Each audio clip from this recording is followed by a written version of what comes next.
Hann Óli Gneisti Sóleyjarson skannar inn bækur sem eru komnar úr höfundarétti til að gera þær aðgengilegar á rafbókarformi. Þó ekki nóg að hafa hverja síðu eins og mynd, það þarf að prófarkalesa textann og hann óskar eftir fólki til að hjálpa sér að lesa hann yfir. Hann hefur áhyggjur af því hvað ungir strákar lesa lítið og leggur því áherslu á að skanna inn bækur sem hann hafði sjálfur gaman að í æsku, svo sem Námur Salómons konungs og Skytturnar eftir Dúmas. Margrét Erla og Sigurður Jakobsson hittu Óla Gneista á dögunum. Það bara svo mikið af verkum sem eru komin úr höfundarétti sem eru bæði bara spennandi og skemmtileg, sem að til dæmis unglingsstrákarnir okkar sem lesa ekki nóg hafa gaman að lesa, og þá hef ég valið dálítið af því sem ég hefði gaman af þegar ég var yngri og reyndar hef gaman af ennþá sem þessu.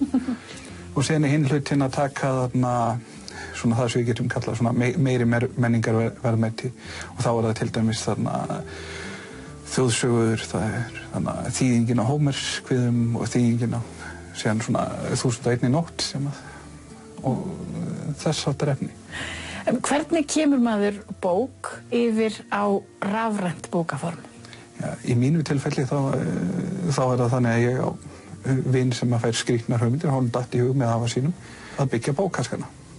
Og hann gerði það án þess að tala við mig, mínar hugmyndir. Það var bara þetta eitthvað skemmtilegt sem ég get gert.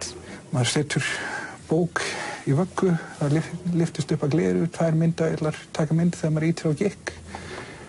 Og þá þarf að fletta í gegnum bókina, en maður merkilega fljótur þegar maður farinn af stað. Að fletta í gegnum bók, ég hef tekið 700 blaðsíðna bók á rétt klukkutíma. Og þegar það búið þá fer maður í gegnum það sem kallaði ljóslestrarforrit, og það breytir mynd í texta. En það gerir alltaf mistök.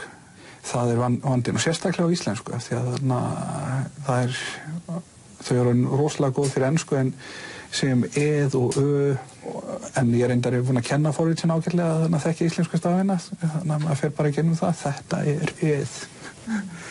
Og það gerir það. Síðan þegar það búið þá þarf að lesa yfir. Varst þú að gera það sjálfur? Ég byrjaði það þegar ég byrjaði á því að bara lesa yfir sjálfur, og þannig að fekk konuna mína með í að lesa.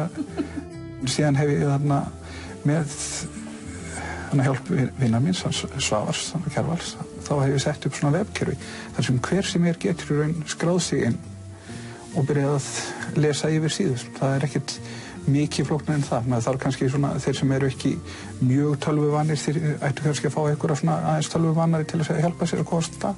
En leið maður komin af stað þá þetta ekkert flókið. Nú þegar hafa rúmlega 100 manns skráð sig að vefmynd. Þeir eru ekki allir alltaf í yfirlestri, en það eru alltaf 20 manns á hverju degi eins og sem að koma og lesa yfir. Ef ég fæ fleiri yfirlesara, þá gengur þetta hraðar. En alltaf sérstaklega skemmtilegt og þægilegt að lesa yfir þjóðsögur, eftir það eru stuttar og þú ert að lesa heilu sögurnar meðan þú ert að lesa yfir.